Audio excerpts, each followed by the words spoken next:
ஒரு நிகழ்வை சொல்கிறேன். ஒரு முஸ்லிம் வாலிபன் ஒரு இன்டர்வியூவுக்கு செல்கிறார் தன்னுடைய வேலைக்காக. அவர் கேட்கிறார், உன்னுடைய பெயர் என்னவென்று. முஹம்மத். அதை சுருக்கமாக வேறொரு வார்த்தையில் வைத்திருக்கிறார். அவர் கேட்டார், நீ முஹம்மத் தானே, ஏன் இந்த பெயரை வைத்திருக்கிறாய் என்று. அழகிற்காக என்று சொல்கிறார். அழகிற்காக அல்ல, இன்று பலர் சொல்வதைப் போல்தான் தங்களை முஸ்லிம்களாக அவர்கள் வெளிப்படுத்த விரும்பவில்லை. தங்களுடைய பெயர்களை கூறி நான் முஸ்லிம் என்ற நிலையை அவர்கள் சொல்வதற்கு பயம். எங்கே என்னை பின்னுக்கு தள்ளிவிடுவார்களோ, என்னை ஒரு மதவாதி என்று அடையாளம் காட்டி விடுவார்களோ என்று அவர் இன்று பலர் வெட்கப்படுவதைப் போல வெட்கப்படுகிறார். அல்லாஹ் அதிலிருந்து எம்மை பாதுகாப்பானாக. அந்த இன்டர்வியூ எடுப்பவர் கேட்டார், இன்று வெள்ளிக்கிழமை ஜும்ஆவுடைய நேரம், இன்டர்வியூக்கு வந்திருக்கிறாயே என்று. நீங்க ஃப்ரைடே பிரேயருக்கெல்லாம் போக மாட்டீங்களான்னு சொல்லி. அவர் சொன்னார், நான் போயிட்டேன்னா இந்த வேலை கிடைக்காது எனக்கு, அதனால அதை விட்டுட்டு வந்தேன். பரவாயில்ல, பார்த்துக்கலாம், அதெல்லாம் பிரச்சனை இல்லை, ரொம்ப கம்பல்சரிலாம் இல்லை அப்படின்னு சொல்லுறேன். எல்லாவற்றிற்கும் கேட்கக்கூடிய மற்ற கேள்விகளுக்கு சரியான முறையில் அவர் பதில் சொல்லி விடுகிறார். இன்டர்வியூ முடிந்து வீட்டுக்கு சென்று விடுகிறார். அதில் நான் அந்த வேலைக்காக நான் அங்கீகரிக்கப்பட வேண்டும் என்பதற்காக காத்திருக்கிறார். 2-3 நாட்கள் கழிகிறது, அவருக்கு போன் வரல. அந்த நிறுவனத்திற்கு கால் செய்து கேட்கிறார், இப்படி இன்டர்வியூக்கு வந்தேன், என்னால் முடிந்தவரை தெளிவான பதில்களை சொன்னேன், நான் ஏன் எடுக்கப்படலை. அங்கே எடுத்தவங்க சொன்னாங்க, எங்களுக்கு தெரியல, இன்டர்வியூ எடுத்தவங்களுக்கு தான் தெரியும், ரிஜெக்ட் பண்ணிட்டாங்க உங்களன்னு சொல்லி. உடனடியாக அவரிடத்திலே போன் பரிமாறப்படுகிறது. அவரிடத்திலே கேட்டார், ஏன் என்னை நீங்கள் தேர்ந்தெடுக்கவில்லை என்று. அவர் சொன்னார், அந்த வார்த்தை அழகானது,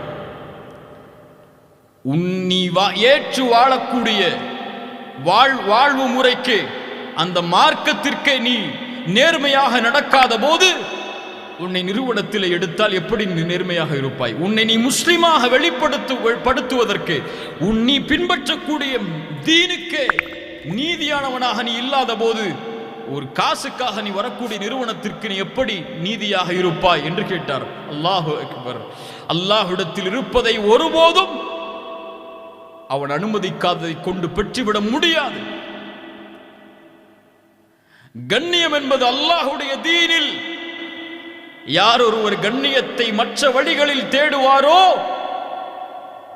அது அவருக்கு இழிவைத்தான் கொடுக்கும், எதையும் கொடுத்து விடாது. ரசூலுல்லாஹி ஸல்லல்லாஹு அலைஹி வஸல்லம் சொன்னார்கள், ஹதீஸ், அல்லாஹு அக்பர், என்ன ஹதீஸ் பாருங்கள், மன் கானத்தில் ஆகிரத்து ஹம்மஹு, யாருடைய நோக்கம் மறுமையோ, ஜஅலல்லாஹு கினாஹு ஃபீ கல்பிஹி, அவருடைய உள்ளத்தை அல்லாஹ் செல்வமுள்ள உள்ளமாக மாற்றுவான். ஆம், ரிஸ்க் என்பது கோடிகளை கொடுப்பதல்ல, ரிஸ்க் என்பது அல்லாஹ் கொடுத்ததில் அல்லாஹ் அருள் செய்வது. புரிந்து கொள்ளுங்கள். 1000 ரூபாயை, கோடி ரூபாயை அல்லாஹ் கொடுப்பதல்ல ரிஸ்க். அது எல்லோருக்கும் அல்லாஹ் கொடுப்பான். முயற்சி செய்தால் அல்லாஹ் கொடுப்பான். யார் முயற்சி செய்தாலும் அல்லாஹ் கொடுப்பான். ஆனால் அந்த கோடியில், அந்த 1000-ல் அந்த 1 ரூபாயையும் அல்லாஹ் உனக்கு பலனளிக்கக்கூடிய செல்வமாக மாற்ற வேண்டும் என்றால் அல்லாஹ் அதில் பரக்கத் செய்ய வேண்டும், அல்லாஹ் அதில் அருள் செய்ய வேண்டும். செய்தால் அந்த 10 ரூபாயை வைத்திருந்தாலும் நீ உன்னை செல்வந்தவனாக உணர்வாய். கோடியை வைத்திருந்தாலும் அல்லாஹ் அதில் அருள் செய்யவில்லை என்றால் இன்னும் எதை சம்பாதிக்கலாம் என்று ஓடிக்கொண்டே இருப்பாய் மரணம் வரை. மரணம் வந்தால் அவள்தான் கபரில் விழுந்து விடுவாய். உள்ளத்தால் செழிப்பாக்குவான். யாருக்கு இது கிடைக்கும்? மறுமையை நோக்கமாக கொண்டு உலகத்திலே வாழ்பவர்களுக்கு. அவர்களுடைய காரியங்களை எல்லாம் அல்லாஹ் ஒன்றிணைப்பான். அவன் விரும்பினாலும் விரும்பவில்லை என்றாலும் துன்யா அவனை நோக்கி ஓடி வரும். ஒமன் கானத்தித் துன்யா ஹம்மஹு, அல்லாஹ் எம்மை பாதுகாப்பானாக. என்னை சொல்கிறார்கள், அல்லாஹ் பாதுகாப்பானாக. இந்த துன்யா யாருக்கு நோக்கமோ,